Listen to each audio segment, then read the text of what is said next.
A galera do oitavo ano A, sejam bem-vindos a mais uma aula de História aqui com o professor Luiz, do nosso Colégio Curso Universo, tá? O tema da videoaula de hoje, tá? Está no seu livro de História do oitavo ano, ok?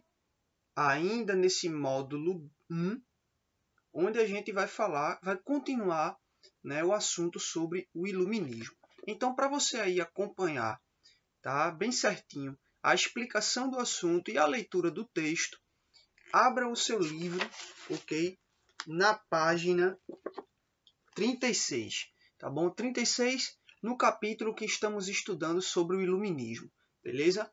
Eu já aqui mostro, aproximo aqui na câmera para que você possa visualizar bem, tá? A página 36, onde tem aqui os pensadores iluministas, beleza? Que aí é o tema da aula de hoje, tá bom? Então, os pensadores iluministas, tá? São esses intelectuais. Muitos desses caras, né, desses sujeitos, eles eram escritores, né? Alguns eram advogados, outros eram professores, poetas, filósofos, ou seja, né, um conjunto de pensadores, né, de sujeitos que pensavam, né, essa questão das ideias iluministas nesse final do século XVIII na França, tá bom? Lembra que eu falei aí primeiro que era o iluminismo, e aí eu coloquei um pouco dos antecedentes, né?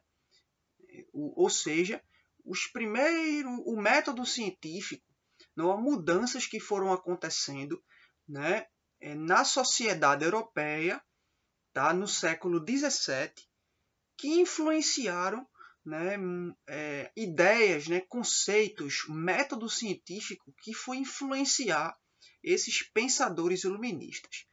Então, nessa videoaula que você está assistindo nesse momento, vamos conhecer os principais pensadores iluministas, tá bom? Os caras que pensaram, né, as teorias, né, nesse movimento intelectual e político chamado iluminismo, tá bom? Então, acompanhe aí comigo, junto comigo, a leitura, né, que tem aí nessa página 36. Olha só, os pensadores iluministas. Entre os pensadores iluministas, alguns se destacaram por suas obras e pela relevância de suas ideias. Tá? Conheça a seguir alguns deles. Tá? Então, o primeiro que vamos conhecer nessa videoaula é o Montesquieu.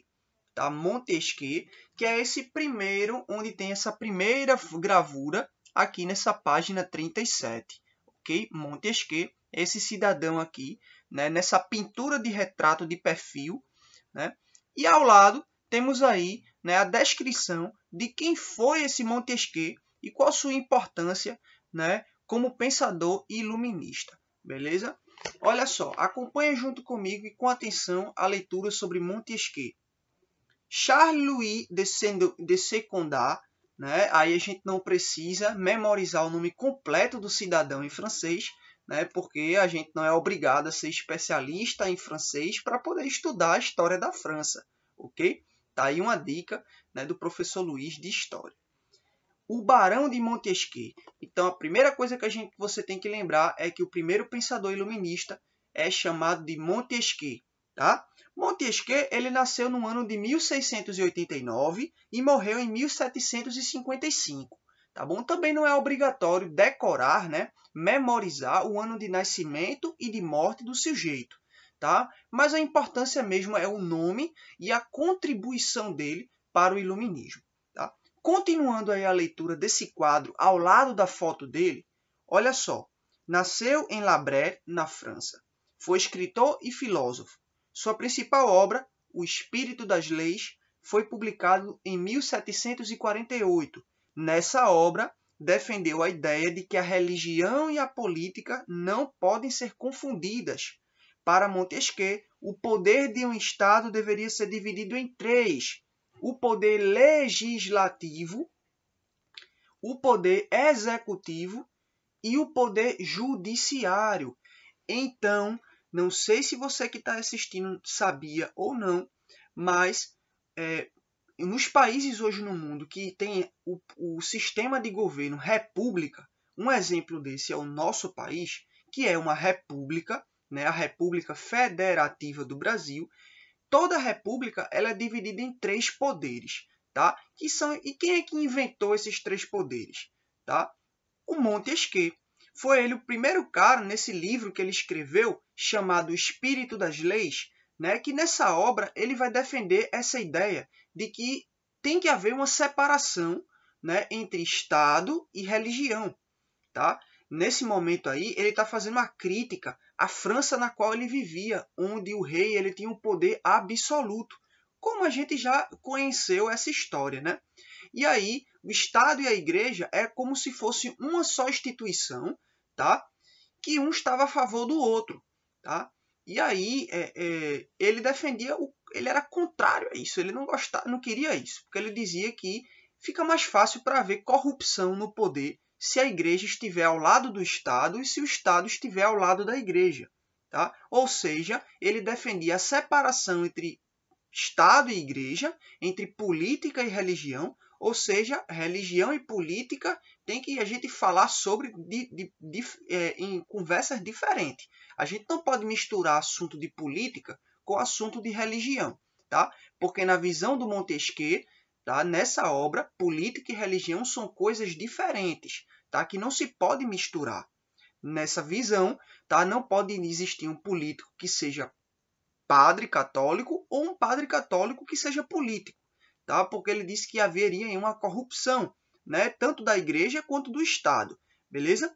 E outra coisa, ele defende nessa obra, O Espírito das Leis, tá? A existência de 3 poderes, tá? Para poder organizar aí o Estado, né? E aí fazer com que a sociedade ficasse um pouco mais justa, tá? Por exemplo, o poder legislativo teria a função de criar as leis, né, para que a gente possa viver em sociedade. O poder executivo tem o poder de aprovar ou de vetar as leis que são criadas, né? E aí quem ficaria com o poder executivo seria o rei, tá? Ou o presidente do país.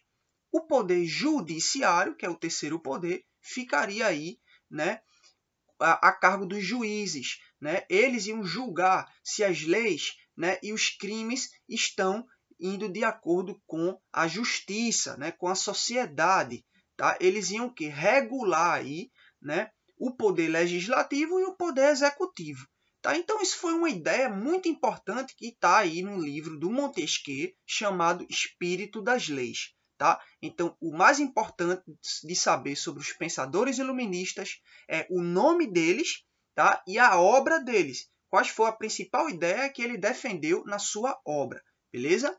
E aí, vamos agora conhecer o segundo principal pensador iluminista, tá bom? Ele está aqui logo abaixo, né, da imagem do Montesquieu, e a gente vai chamar ele de Voltaire.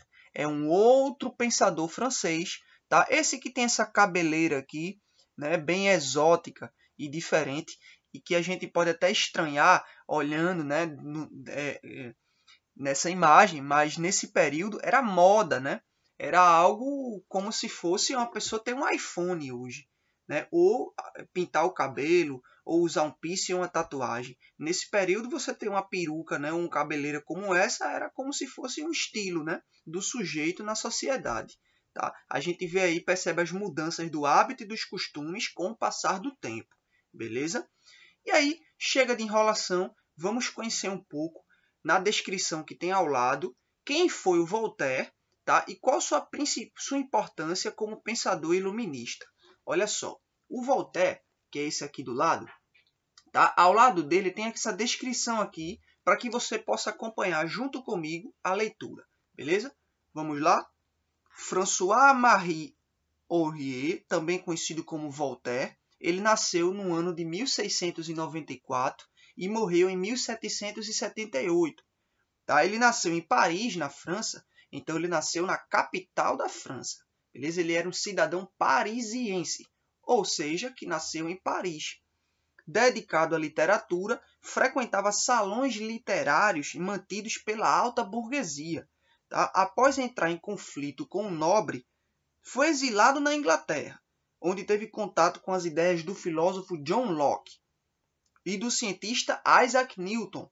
Em 1734, publicou cartas inglesas ou cartas filosóficas, tá? Defendendo a liberdade de expressão e criticando o absolutismo e o controle que a Igreja exercia sobre a vida das pessoas. Voltaire, dos pensadores iluministas, esse carinha aí que você vê no livro com essa cabeleira, ele foi o pensador iluminista mais polêmico, tá? Que mais criticou e que mais foi contrário ao absolutismo dos reis na Europa. Tá? Não é à toa que ele foi perseguido e teve que ser exilado da França.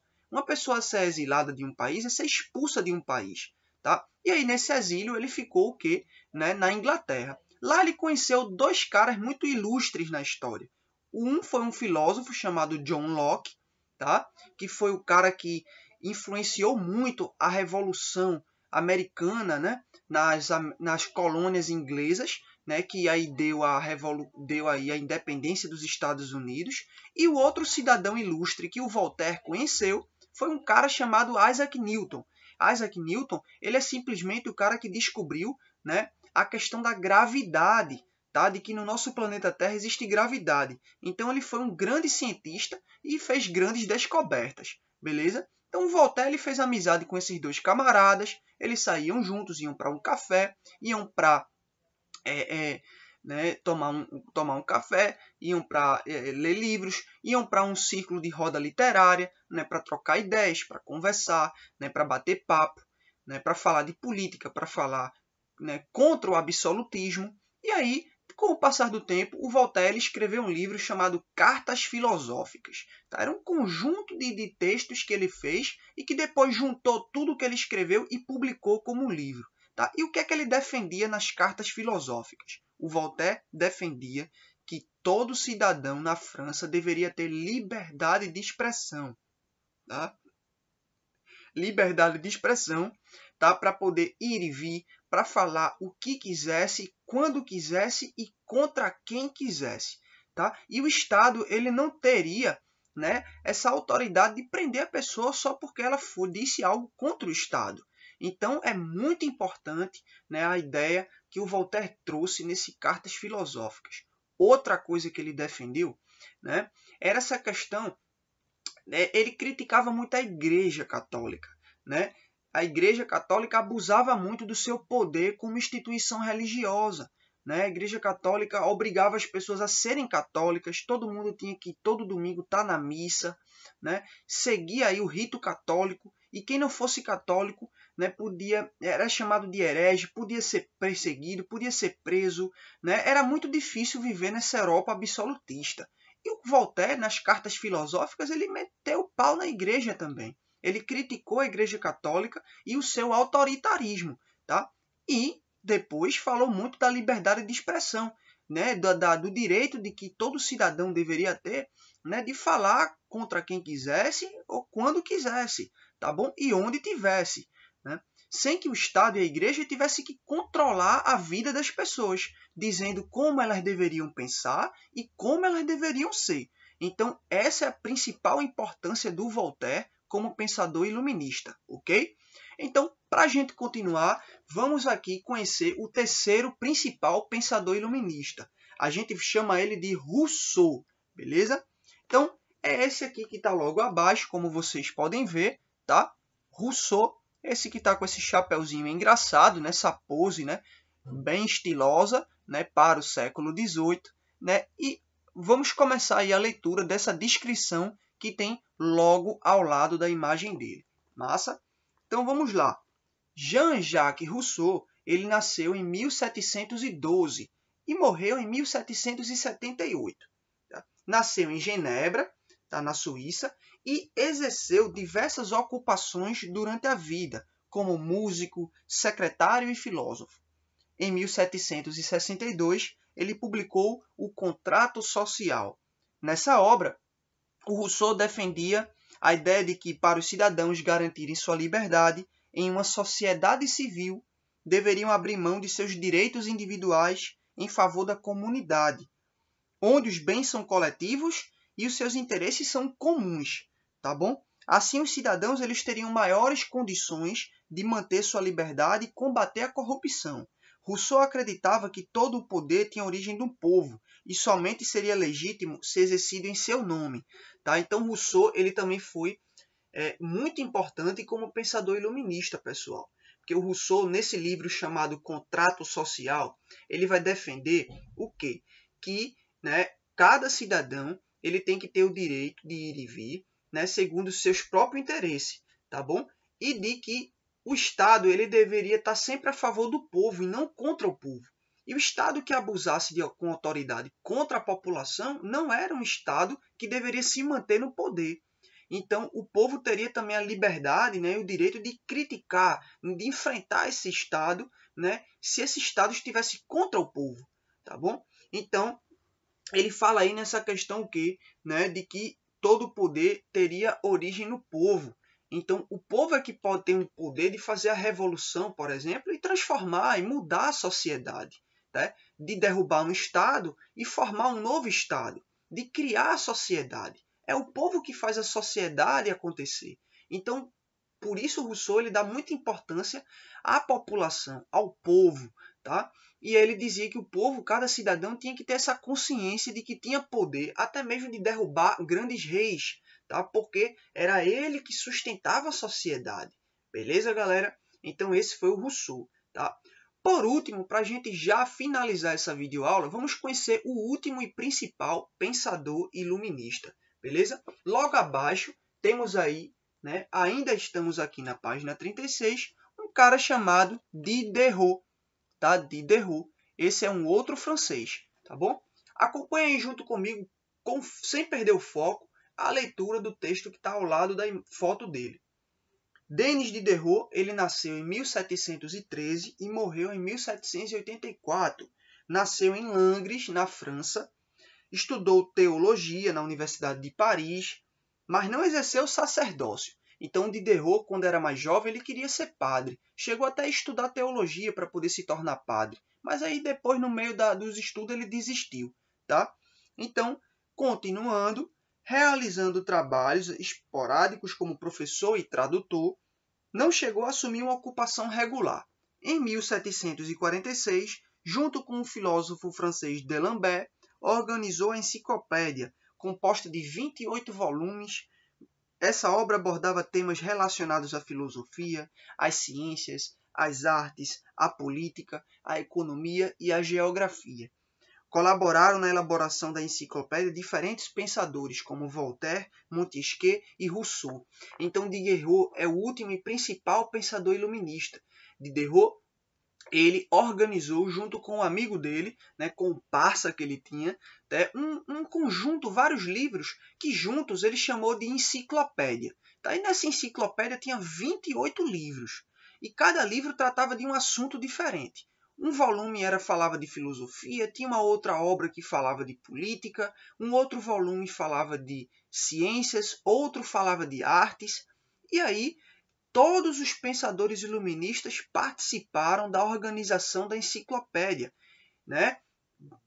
Ele chamou Voltaire, ele convidou o Rousseau também para participar da produção dessas obras, tá? E aí que sempre, né, criticavam o absolutismo que já existia na França, né? E também contra a Igreja Católica, a favor de um novo país, tá bom? Então, os pensadores iluministas, eles tinham esse pensamento em comum.